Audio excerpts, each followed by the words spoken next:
Dude, what's up, bros? Can all hear Bulls on Wall Street dudes? We've got a lot of stuff to do today. So, first of all, hope you all had an awesome Memorial Day. It is an interesting day today in the markets, and so let's get a look into kind of what went down and what we're what the heck we're all looking at here because we had a little bit of a little bit of a down day, but I would say if you just a lot of that action was in the post market. If we look into today, we were down about 0.7%. And we have been a little bit overbought, right? And so this can happen sometimes. It's not really the end of the world. It's probably much needed. But one of the things that you always want to look at today, we're going to look at the market indexes and then kind of dig into some of the stocks that I am looking at. So one of the things that I always like to measure is just a few different things. What are the primary trends, the secondary trends, right? And, so on and so forth. So on a longer term basis, obviously we've been breaking out since November. But on an intermediate term basis, right, we have been stuck in a range for a little bit, but we've broken out of that. And now on a short term basis, right, we've been riding up the 9 EMA, which is really the Goldilocks zone. The Goldilocks zone is when you are in breakout territory and you're over the 9 EMA. That's the Goldilocks zone. That's where you want to do swing trades and day trades. You want to be pretty aggressive. You can utilize different strategies in terms of, in your playbook. And you can even lever up a little bit with some margin. Usually option trades can be good this time. They're not always good, right? But right now, you have a lot of wind at your back. So we're in the Goldilocks zone right here.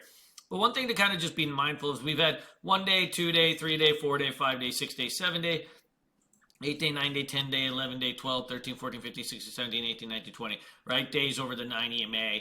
And really, we just kind of had this one red day. So, sometimes these things are going to happen. So we had a couple things happen in the morning and overseas that, had already gapped down the market. If you see, overseas in Europe, we were down about 1.5%. And then, FXI, that's your Chinese markets, that was down 1%, 1.6%. So we had, already been seeing weakness in Asia and Europe, and right, these kind of things will tend to spill over a little bit. And so we had, I would say, just a little bit of a digestion day, but there was still a lot of good action. And so that's the big thing. So the market gapped down, and then it got bought up and just kind of stayed flatlined the whole day, right? So I wouldn't consider that necessarily a bearish day. It's a rest day. If you're really looking at it, we're no different in price than we were right in the last so many days. And so it is an okay thing to come back and pull back once in a while, especially when you got really, really good action. Dude, we crushed it on the Space Mobile. I mean, we were hitting this thing at the open. And, dude, there were so many just good traders out here. Look at this Dell. I mean, what is this, like 1994, right? You got Dell moving around. So you got all sorts of stuff like hooking and booking.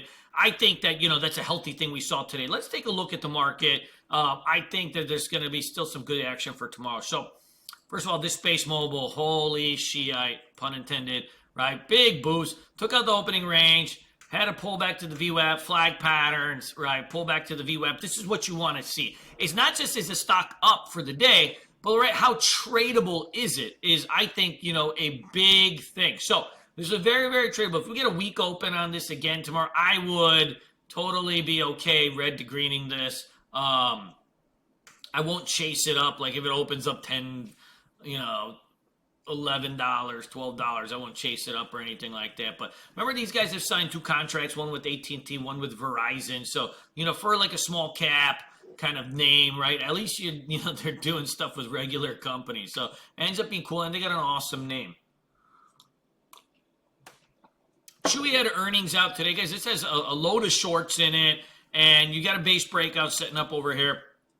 When you look at earnings plays, I feel like the best ones are when they have an earnings surprise and you've been a beaten down name. So this was $120. You've been beaten down.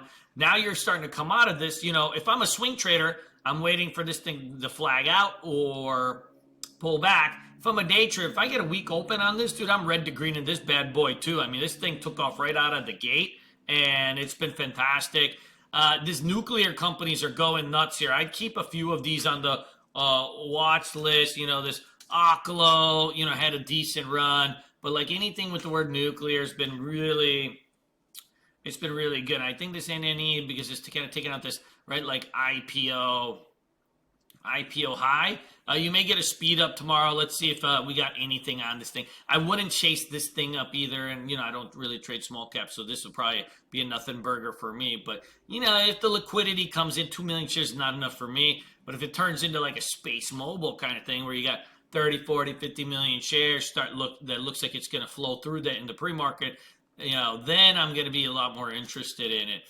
Dix, love Dix. Who doesn't love Dix, right? Big fan of Dix. And dude, flat top breakout, low float stock, only 59 million shares in float, decent volume today. It's a retail stock, so it's not like some epic trader, but retail stocks have been a lot easier to trade of recent. I think you've got a good look on this. Let's watch for a week open, a red to green on this one also. INSM, dude, these guys, had all sorts of news out a few days ago. And, dude, look at all the upgrades and stuff like that. And, dude, they even got an offering out of the way. So I think there's some good stuff going on this. I don't know much about, how to read into these biotech stocks, but you can't ignore the volume and the range break. If you look at a weekly chart, you're breaking a 20-year range on 140 million shares stock with some pretty big volume. Like that's really all you can ask for. Like, let's see. And it's a good trender today. You can see it's kind of holding where it's supposed to hold. I think that's the type of stock we want to be involved in. PSTG has earnings. Like, guys, this stock loves the gap on earnings. Look at the last time it had earnings, and then it kind of took off for a few days. Let's see if it can do that again. Dell, earnings are tomorrow after hours, so I won't be probably trading this one, but it is something to watch. For those of you guys that are trying to short this NVIDIA, for example, it had a rest day today. But if you're trying to short this NVIDIA, what you really want to see is a big move tomorrow. Get this thing close to, like, say, 1,200 or something like that. A big move tomorrow, and then let Dell fire up on its earnings. If it beats its earnings, say Dell has a 10, 15, 20% gap up, that'll take this thing probably on a gap up too. They're, like, interclosely related of recent. I don't know if they're partners or whatever, but they've been moving together in some manner. If Dell gaps up 15, 20%, then this thing will also gap up huge. That'll be the day to probably take it down, right? If I don't see that, I would not, I probably just would leave it alone. There's just easier plays out there, right, guys? The one thing to always just be mindful of is, like, there's easier plays out there. There's some real turds out there, right, that you can trade. Like, dude, this FFI, I almost had the top on this thing. It's been, just drifting down every day. But these kind of names, right, like this is something, is liquid, had good range on it. You can short this kind of shit real easy, right, 60-cent breakdown. Like, there's stuff you can do where you don't have to deal with the Widowmaker. But the plan is if Dell has a huge gap up, then I'll take down NVIDIA that particular day. AI had its earnings out. A little bit of a reaction here, but this kind of, I think this 200-day moving average will be key. If it remounts it, then maybe it's going to participate. It'll participate in the rally. It's the only stock I can really think of that was like kind of a former cool tech IPO that has not done anything, right? So who knows? It's got the name, but, the company doesn't even do AI, so it's kind of just got a cool name. All right. Kava had its earnings out, and, dude, it gapped down, and then it got bought up so hard. It got bought up so hard here. You got all this kind of good action going. That's where you want to be with this, right? That's where you want to be with this. Like, I love that kind of action. That's what you want to see. That's a sign of true strength out here. Let's see if we get another secondary move on this bad boy. Iron. If the crypto stocks go, you get an $8 breakout on this one. Can't ignore this that's going on over here.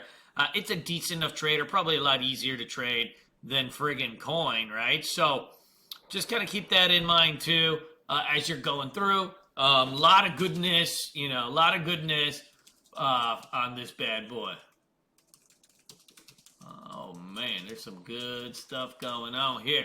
Now, on the other side of things, there's some inside day setups, I think, and some light pullback day setups I think should be watching. This ENPH, the Solars got hit a little bit today, but we needed that pull. Let's say we gap down tomorrow. Like, I think we might be able to try to bounce this one. It's a tricky trader. ARM had an inside day. I think this is my top for tomorrow, right? So you had the $10 range. You have an inside day, inside candle underneath that. If you take out this 125, I think it's going to be golden, and dude, there's a million other stocks you can watch, but I think those are going to be kind of my phase for tomorrow. Guys, let me know if you have any questions. Be mindful of the market right now. Don't try not to get too much FOMO. There's going to be hot stuff every day. It'll be all Gucci, baby, because this thing is not going away, right? This hot market's not going away. We've got things to do. All right. I love you guys. Peace.